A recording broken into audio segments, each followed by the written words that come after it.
Hello, I am Xarkun. This is World of Warships Legends.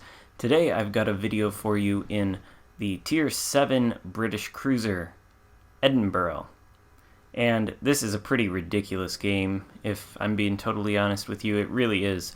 You will see that for yourself soon enough. But this video is going to demonstrate something that I am not sure why I don't see a lot of other people doing, to be totally honest with you, and that is brawling in a cruiser.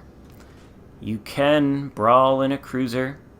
I guess maybe that is a little bit against conventional wisdom, because up until very recently in the game, I think it might have been with the introduction of this particular ship, there weren't very many cruisers. I guess the Hipper was one that could bow tank a battleship. Now the Edinburgh can, I think it has 30 or 32 millimeter bow armor. I think it's 30. Whatever it is, it cannot be overmatched by 15 or 16 inch guns. The same is also true of the Chapayev.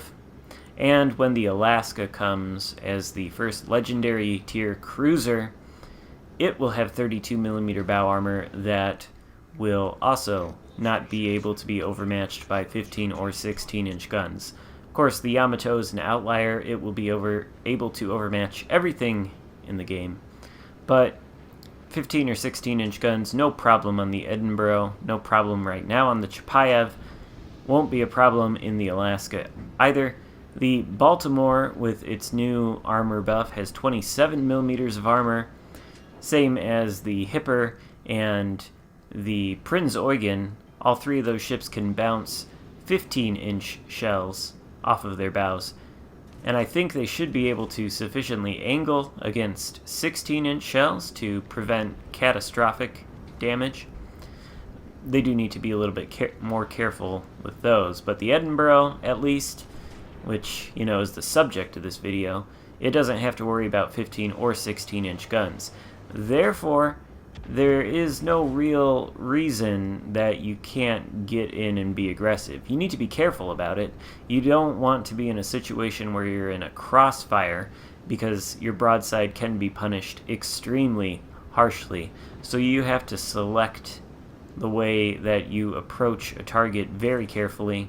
That is partly why I have kept the smoke screen as my fourth consumable on this ship.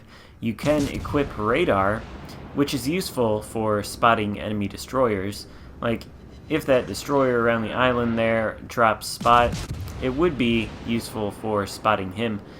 But I find in random battles like this, or playing mostly solo in general, I can deploy radar at the perfect time when it seems like my entire team has shots on whatever I'm revealing, but they don't always choose to take those shots, or they're busy shooting at something else, and I don't really have a way to alert them that I'm about to use radar unless I get on the mic, and not everybody can hear me on the mic. So that is why I am taking the smoke over the radar. I think it's probably more useful. It's kind of like a get-out-of-jail-free card on this ship.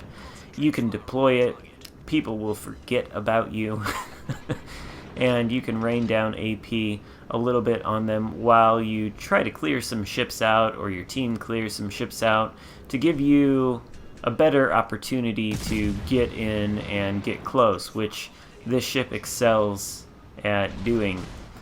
We can't also forget that the AP is absolutely devastating to destroyers. Now, there is a Colorado out there. I am angled against him. I don't want to move forward too aggressively. Did launch torpedoes at him, though. They should be, if they're gonna hitting any moment now. And there he goes, first kill of the game. Now, since I don't have to worry about angling against him, I can move in much more aggressively on this Kutuzov, who is making the mistake of shooting AP from 155mm guns at bow armor that can bounce 406mm shells. So he's also turning broadside, and that's not gonna end well for him. And there he goes, third kill of the game. 3 ships in pretty quick succession there. Now we've got the Vanguard. We are deploying the smoke, mostly because we want to get all of our guns on target. That's another way to use the smoke on this ship. Your bow can bounce Vanguard shells. That one hits the superstructure, it looks like, so it does a little bit of damage.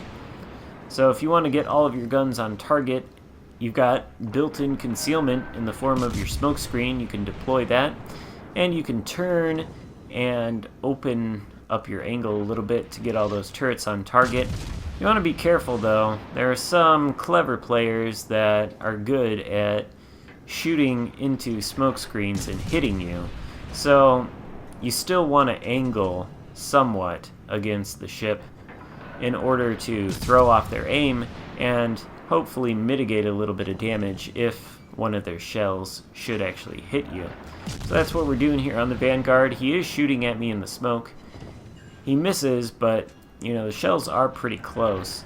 So we don't really want to give him too much of an opportunity to do that.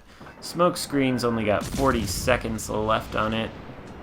We are going to now move out of it and try to reposition, especially since the Vanguard is no longer spotted. So luckily we've got this gap right here between 2 islands that we can sail into. We fire at the Vanguard as we are spotted. He fires back. Looks like one of the shells hits our bow at a sufficient enough angle to either bounce or shatter. Can't quite tell. But now we are out of sight, and I think out of mind, judging by what happens next. We're gonna swing around here. Another great thing about the Edinburgh is its concealment if you use Makawa and the concealment mod. Makawa is an inspiration, that is. This has one of the best concealment values for a cruiser at its tier in the game, and it is incredibly stealthy. In fact, I think the torpedoes go out to a range of 10 kilometers, and the concealment is somewhere in the 9-kilometer range, so this can actually technically stealth fire its torpedoes. It is an incredibly strong cruiser. The Vanguard is giving flat broadside, but this cruiser does not have the biggest guns of any cruiser. They're actually pretty small, so you do have to aim higher to get penetrations into the superstructure, unless one of your teammates hits the Vanguard and takes him out for you. So there you go, thank you, HMS Hood. Another Kutuzov over there in the smoke screen, completely broadside, demonstrating why it is you want to angle against where most of the enemy is, even when you're in a smoke screen. Sometimes cruisers can come around the corner and spot you. Looks like that Gneisenau is AFK, so we don't really need to worry about him. We can now move forward on this Kutuzov with no problem. He continues to give flat broadside and shoot AP at my bow. Look, if you've got an Edinburgh doing this to you, I'll help you out and give you a tip. You're in a cruiser, you either shoot HE at them, or you shoot at their turrets with AP. Preferably shoot HE at them. Don't shoot AP at their bow, it's just gonna bounce off. Kutuzov goes down. I'm gonna launch torpedoes at this AFK Gneisenau. Hopefully take him out of the game.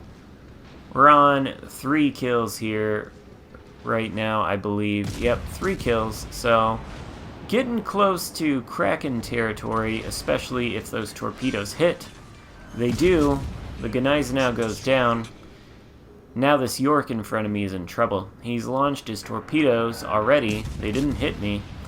So I'm able to move up pretty confidently. Still have the hydroacoustic search running.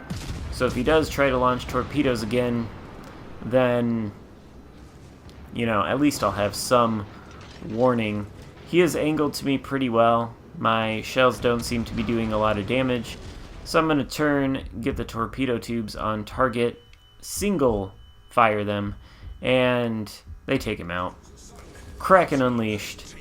Now all that's left is an enemy Edinburgh. I did take a citadel there, by the way, so that's not great, but obviously the Edinburgh's heal, in addition to everything else about this ship, is fantastic, and I am able to regain about half my, or I'm able to go up to about half health there.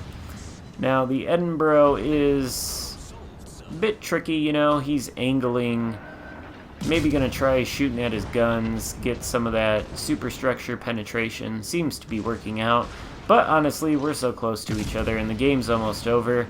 Why not get 6 kills and ram him? Well, that's it for this one. Hope you enjoyed it. If you did, give it a thumbs up and consider subscribing to my channel if you have not done that. Thank you so much for watching. I will see you next time. Goodbye.